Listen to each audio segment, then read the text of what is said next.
Breaking news.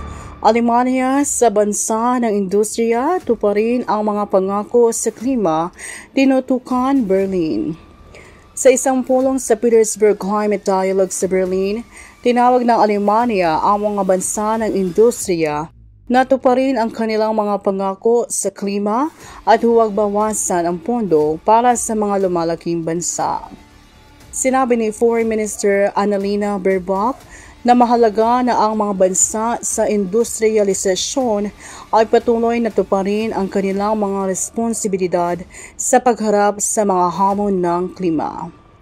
Kahit na may negatibong epekto ang digmaan sa Ukraine sa pambansang budget, ipinahayag ni Baerbock na ang Alemanya ay magpapatuloy na maglalaan ng higit sa 6 bilyong euro kada taon para sa mga proyektong pangklima sa mga lumalaking bansa sa mga darating na taon. Kahit na tayo ay nahaharap sa malaking presyon sa budget, ang aming layunin para sa 2025 ay nananatili sa 6 bilyong euro aniya. Dagdag pa ni Baerbock, inuudyukan namin ang iba pang mga bansa sa industriya na sumunod upang patuloy nating matupad ang ating pangakong $100 bilyong para sa mga lumalaking bansa, gaya ng ginawa natin sa unang pagkakataon noong 2022.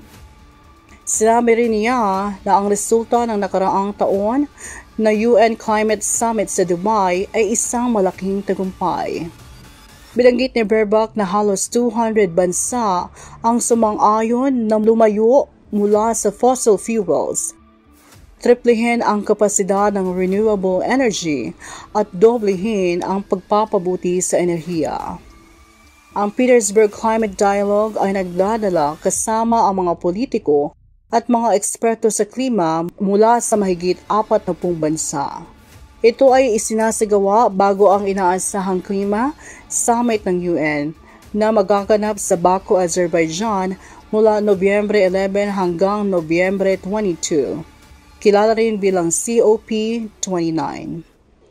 2 Samuel 7 verse 28. Panginoong Diyos, tunay nga kayo ang Diyos. Ipinangako niyo sa akin na inyong lingkod ang mabubuting bagay na ito at tapat kayo sa mga pangako niyo.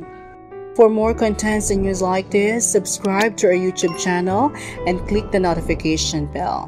Thank you and God bless everyone.